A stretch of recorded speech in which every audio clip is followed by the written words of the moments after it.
युधिष्ठिर को जब युवराज बना दिया गया तो नगर में उत्सव का माहौल था, क्योंकि युधिष्ठिर जी को युवराज महाराज धृतराष्ट्र ने नहीं बनाया था।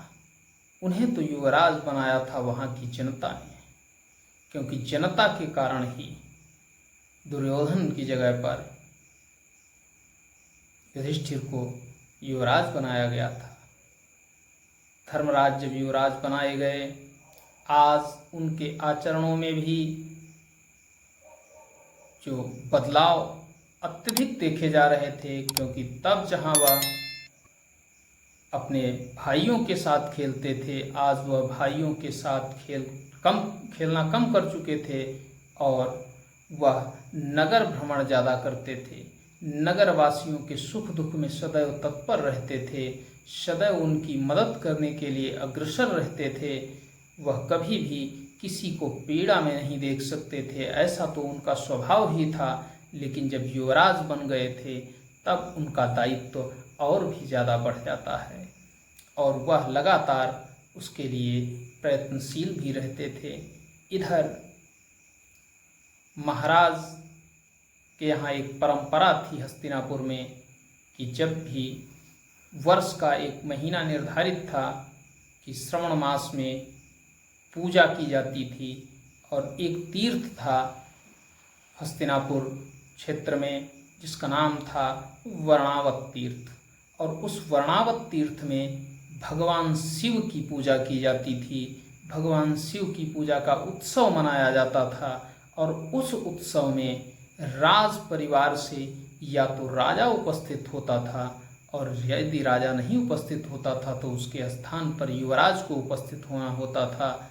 मतलब राज परिवार से कोई मुख्य सदस्य वहाँ उपस्थित होना अनिवार्य था, ऐसी परंपरा थी। और उसी परंपरा के तहत इस बार महाराज धृतराष्ट्र की जगह पर युवराज युधिष्ठिर को वहाँ भेजने के लिए शकुनी इत्यादि ने बहुत ज़्यादा प्रयोग किए। मतलब सीधे उन्होंने आदेश नहीं दिए, तो शकुनी की जो चाल थी वह क्यों भेज रहा था इसके बारे में आपको आगे पता चलेगा। लेकिन वर्णावत की पूजा आ चुकी थी तो शकुनी पहले से ही चाल चल चुका था।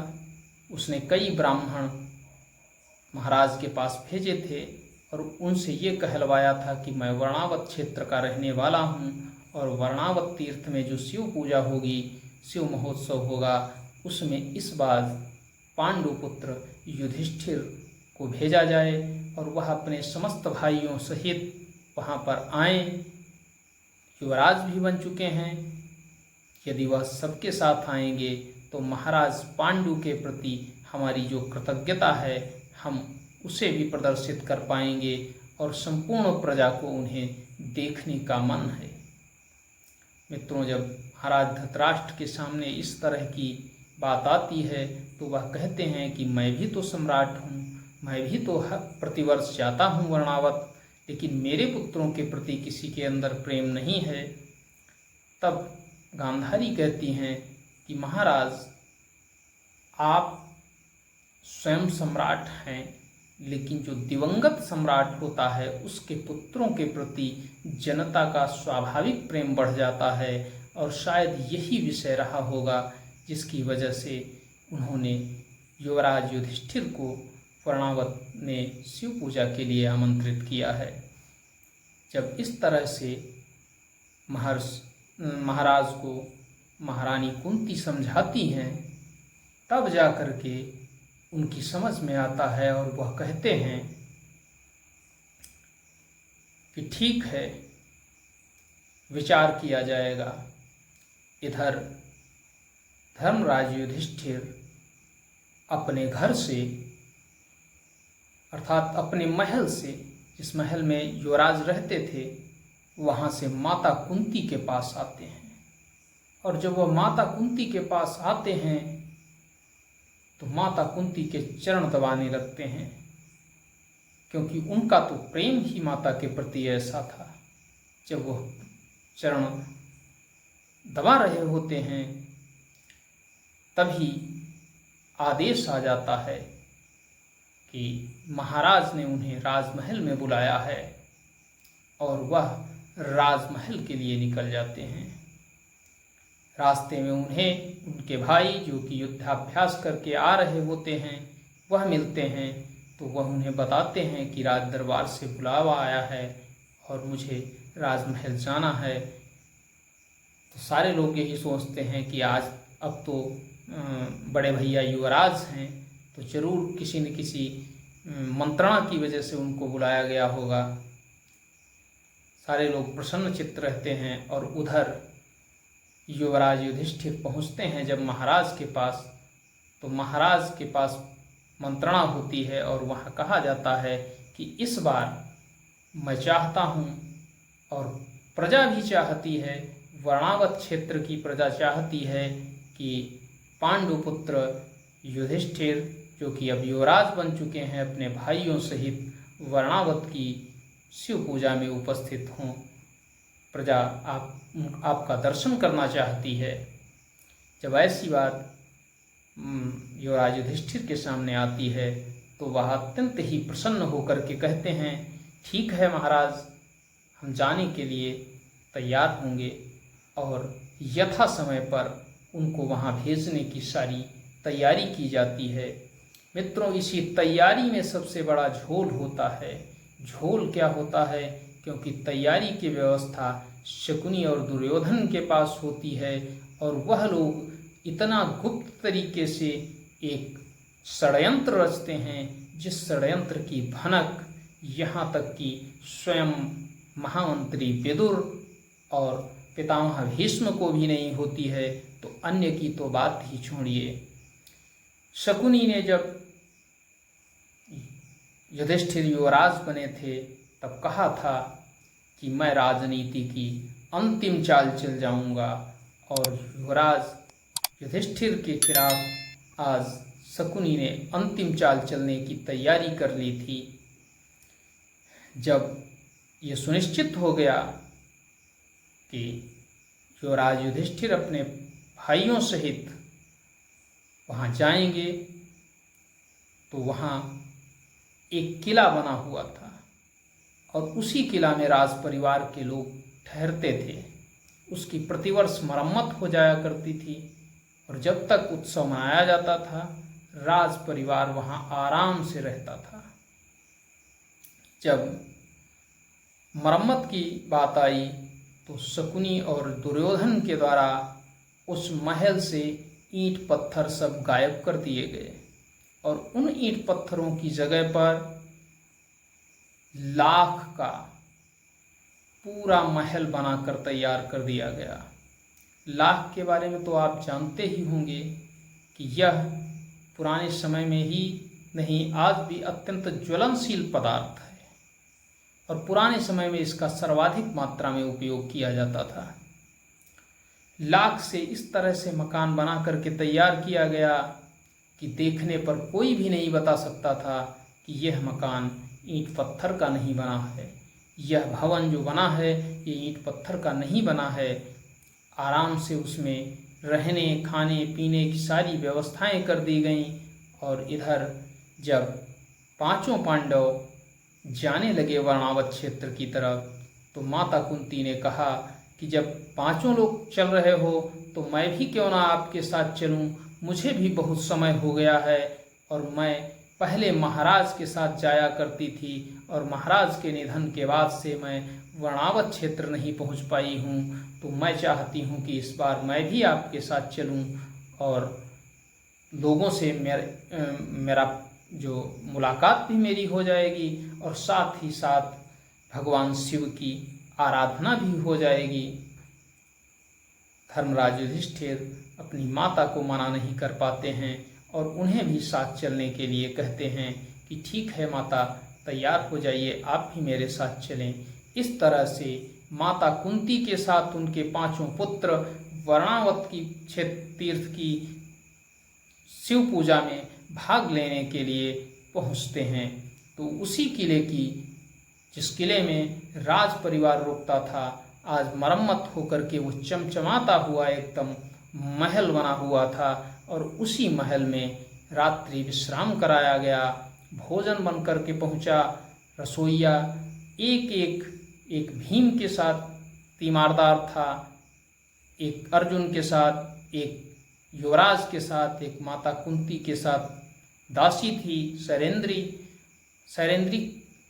आप द्रौपदी मत समझ लेना।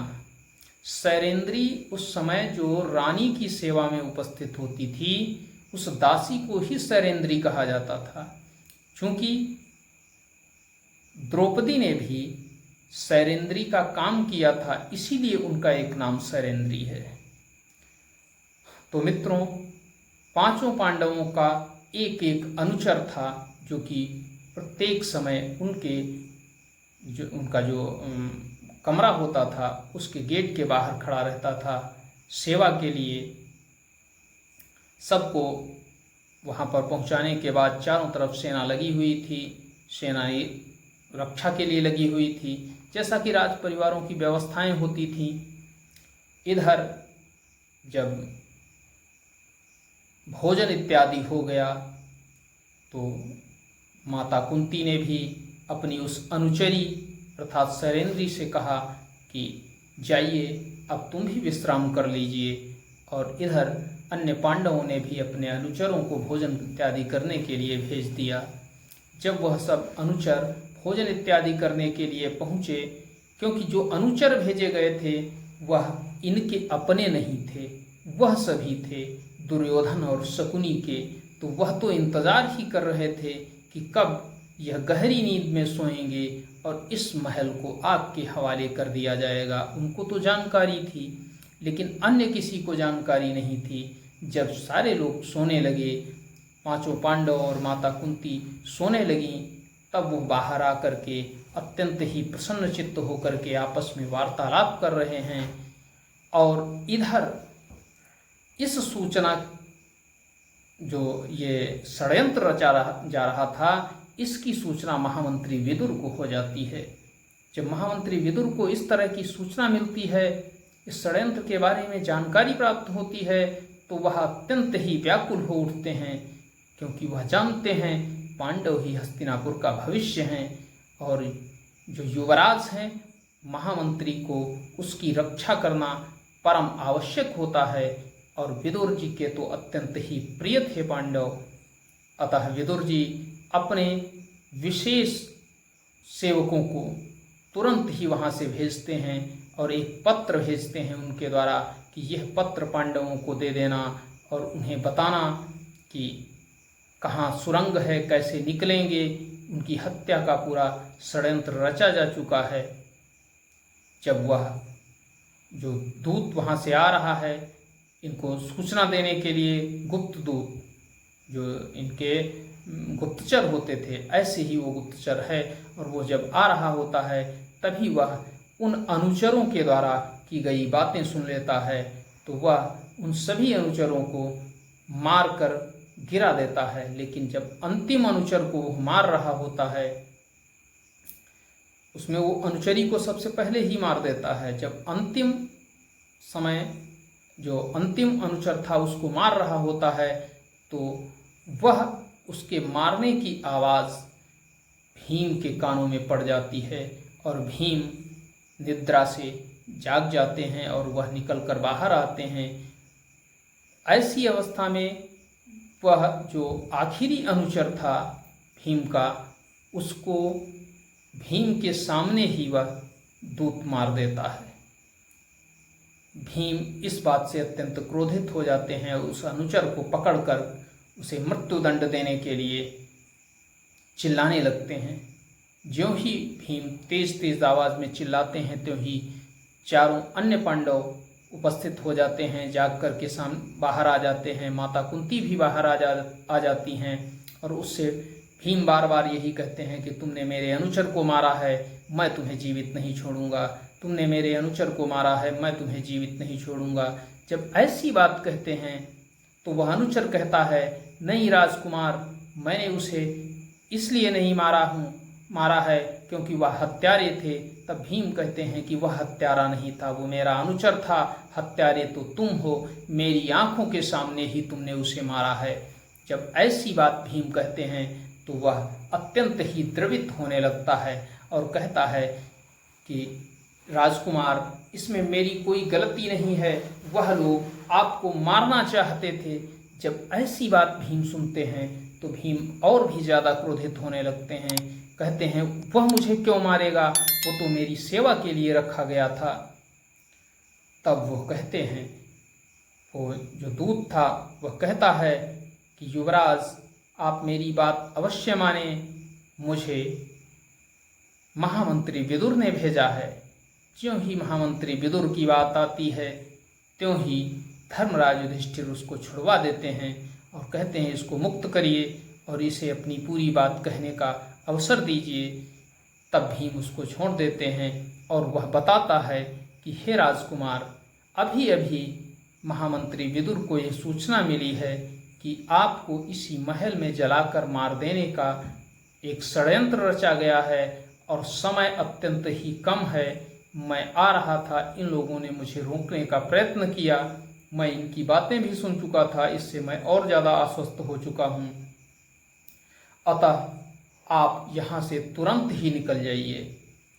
और यह एक पत्र लेकर के मैं आया हूँ जो कि स्वयं महामंत्री विदुर ने आपके लिए भेजा है, आप इसको पढ़ लीजिए। तुरंत ही युवराज युधिष्ठिर उस पत्र को पढ़ते हैं और उस पत्र में वो सारी बातें लिखी हुई थीं जो वह दूत बता रहा था। उस पत्र में उस गुप्त सुरंग के बारे में भी लिखा हुआ था।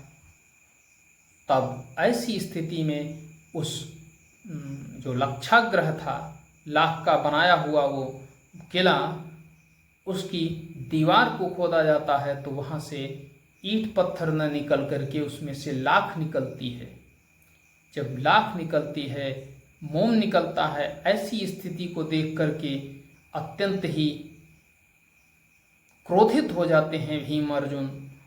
लेकिन क्रोधित होने से अब काम चलने वाला नहीं था। यहाँ तो बाहर निकलना ही निकलना था, किसी न किसी युक्ति का सहारा लेना था। इसी बीच वो गुप्तचर वहाँ पर जो हथियार विदुर जी ने पहले ही छुपा दिए थे, विदुर जी इतने नीतिज्ञ थे, इतने राजनीतिज्ञ थे, इतने ज्ञानी थे कि उन्होंने उस महल की मरम्मत के समय ही वहाँ पर कुछ फावड़ा, कुदाल इत्यादि छुपा दिए थे जिससे कि खुदाई का कार्य हो सके अगर आवश्यकता पड़े तो वही यंत्र बाहर निकाले जाते हैं और उनसे खुदाई करने वो गुप्तचर खुदाई करने लगता है। जब देखते हैं अर्जुन भीम कि वह कमज़ोर पड़ रहा है तो स्वयं उसके हाथ से फावड़ा इत्यादि ले लेते हैं और स्वयं खुदाई करने लगते हैं। तो वह गुप्तचर बताता है कि राजकुमार, आपको बहुत ज़्यादा खोदना नहीं पड़ेगा, क्योंकि उधर से बाहर से खुदाई का कार्य लगभग में पूर्ण होने वाला होगा। वहाँ पहले ही उनको भेज दिया गया है, अपने विश्वस्त पात्र सेवकों को पहले ही भेजा गया है और वो विश्वास पात्र सेवक कुछ दूरी शेष बची होगी, वो सुरंग खोद लाए होंगे। हमें तेजी के साथ कार्य करना चाहिए क्योंकि हमारे पास समय कम है। इधर जिन सैनिकों को दुर्योधन और शकुनी ने लगाया था, उनका जो नायक था उसके द्वारा ही आग लगवानी थी, अतः वह भी आग लगाने की तैयारी कर रहा था। वह मसालें तैयार कर रहा था, इतनी मसालें तैयार कर रहा था कि जितनी मसालें गिरने से एकदम पूरे ही लक्षाग्रह में आग लग जाए। तो वह मसालों की तैयारी करवा रहा था। मसाला आप जानते हैं, पुराने समय में जब ये लाइट नहीं होती थी तो दीपक जलाए जाते थे और दीपकों से पहले मसाले जलाई जाती थीं। और मसालें कैसी होती थीं? कपड़ा, तेल इत्यादि बांध लिया जाता था एक डंडे के ऊपर और उसी को जला लिया जाता था, वो ज़्यादा समय तक जला करता था। तो ऐसी ही मसालें तैयार की जा रही थीं और वह मसालें लेकर उसके बाहर खड़े हुए थे, बस आदेश की प्रतीक्षा कर रहे थे। इधर उन्होंने उन सेवकों से भी बता दिया था जो अनुचर थे पांडवों के, 5 अनुचर और 6ठी एक अनुचरी, उससे भी बता दिया था कि तुम्हें किस तरह से जब हम आवाज़ देंगे तब तुमको बाहर आना है। तो उन्होंने बताया था कि जब 3 बार कोयल के कूकने की आवाज़ तुम्हें सुनाई पड़े तो तीसरी आवाज़ पर वहाँ से निकल लेना और शीघ्रातिशीघ्र निकलना, क्योंकि उस वही संकेत होगा जब यह लक्षाग्रह आग के हवाले किया जाएगा। तो वह 3 बार आवाज़ देते हैं, कोयल की कू कू की आवाज़ देते हैं, लेकिन वहाँ से कोई वापस नहीं आता है। जब कोई वापस नहीं आता तो उनकी समझ में यह आता है कि लगता है वह भी सो गए हैं, चलो छोड़ो। अच्छा, दुष्ट व्यक्ति के लिए क्या अपना क्या पराया, उसको तो केवल अपने कार्य से लेना देना होता है, और उसके लिए आज वह भी इतने आवश्यक नहीं बचे थे जो कि अनुचर उसके द्वारा ही भेजे गए थे, और उसमें आग लगा दी जाती है। इधर पांडव बाहर निकलते हैं उस सुरंग के द्वारा, जो कि सुरंग कुछ ही समय के बाद खुद कर तैयार हो जाती है, और उनके लिए वस्त्र भी भेज दिए गए थे विदुर जी के द्वारा, और उन्हें आदेशित किया गया था कि तुम्हें इन वस्त्रों को धारण करके, जो कि ब्राह्मण के वस्त्र थे, ब्राह्मण वेश में ही इस राज्य से बाहर निकल जाना है।